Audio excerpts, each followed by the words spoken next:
Hello dear students, welcome back to my channel physics SPC. Rotational motion का एक question. If the radius of earth suddenly contract to 1/nth of its present radius without any change in its mass, important line है, without change in its mass the duration of the day will approximately becomes. ठीक है, solution देखो।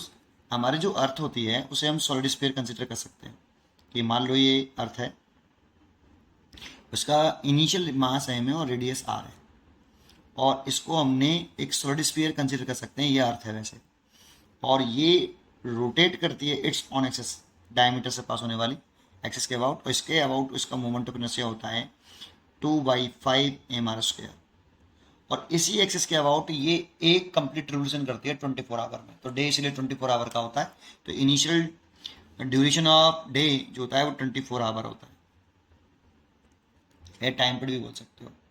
ठीक है ना, एक complete revolution करने में इट्स ऑन एक्सिस के अबाउट, तो ये इसकी एक्सिस है अर्थ की, ठीक है, डायमीटर से पास हो रही है। अब वो क्वेश्चन में कह रहा है कि सडनली ये श्रिंक हो गई, मतलब सडनली ये कॉन्टैक्ट हो गई, सिकुड़ गई, सिकुड़ कर इसकी जो रेडियस है वो कितनी हो गई है, ये अर्थ है, लेकिन मास पे कोई इफेक्ट नहीं पड़ा, मास एम ही है। रेडियस जो हो गई है वो r/n हो गई है, r/n घट गई है 1/n टाइम्स, ठीक है नहीं, मास में कोई चेंज नहीं आया, मास एम ही है। तो देखो इसका जो मोमेंट ऑफ इनर्शिया होगा इस एक्सिस के अबाउट वो चेंज हो जाएगा क्योंकि रेडियस बदल गई। तो नया मोमेंट ऑफ इनर्शिया कितना होगा, I dash is equal to, ये होगा आपका 2/5 m, और रेडियस हो गई आपकी आर डैश, आर डैश का स्क्वायर करें तो आर डैश की वैल्यू r/n है, तो r/n का होल स्क्वायर। देखो यहाँ इसकी रेडियस लिखनी है, इसकी रेडियस r/n है, तो r/n का स्क्वायर। देखो मोमेंट ऑफ इनर्शिया घट गया है, तो रेडियस घट गई, मोमेंट ऑफ इनर्शिया घट गया। तो देखो ये जो एंगुलर वेलोसिटी का जो फॉर्मूला होता है ना ओमेगा का, वो होता है 2π टाइम पीरियड। देखो ओमेगा इसका चेंज हो जाएगा, क्यों? क्योंकि एंगुलर मोमेंटम इसका कैसा रहेगा, कांस्टेंट रहेगा, क्योंकि इसमें कोई एक्सटर्नल टॉर्क नहीं लगा रहे हैं हम। अगर एक्सटर्नल टॉर्क जीरो हो, एक्सटर्नल टॉर्क अगर जीरो हो तो dl/dt ये फॉर्मूला होता है, external torque equal to dl/dt। If अगर external torque on body is zero, तो ये जीरो रखें तो dl/dt कितना, जीरो, दैट इज l कैसा, कांस्टेंट।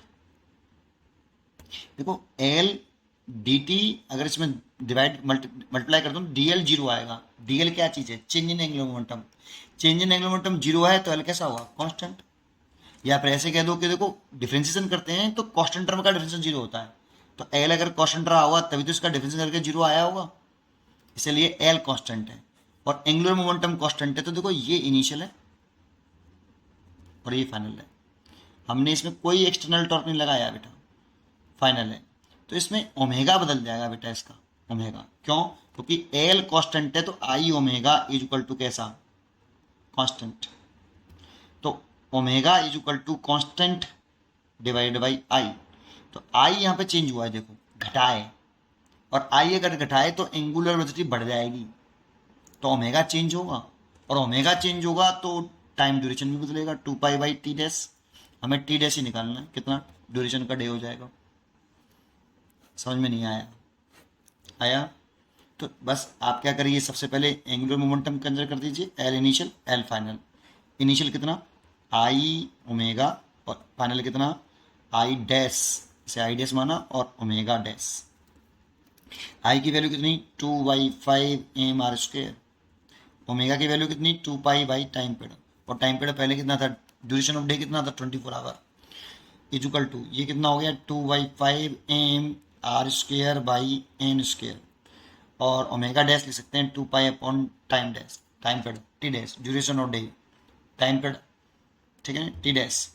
तो देखो 2/5 mr² से कैंसिल हो गया पूरा, 2π से भी 2π कैंसिल हो गया, 1/t रखा था 24 आवर, और 1/n² इंटू कितना, टी डैश, मेरे को टी डैश निकालना है, तो इसको इधर ले आऊँ, इस 24 को यहाँ ले आऊँ, तो T dash is equal to cross multiply T dash का, इसके से मल्टीप्लाई 24/n², इतना हावर,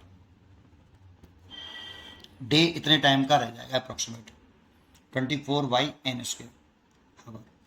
तो इसकी चॉइस हो गई बी, उम्मीद करता हूँ कि आपको ये जरूर समझ में आया होगा। पढ़ते रहिए और खुश रहिए। Thank you.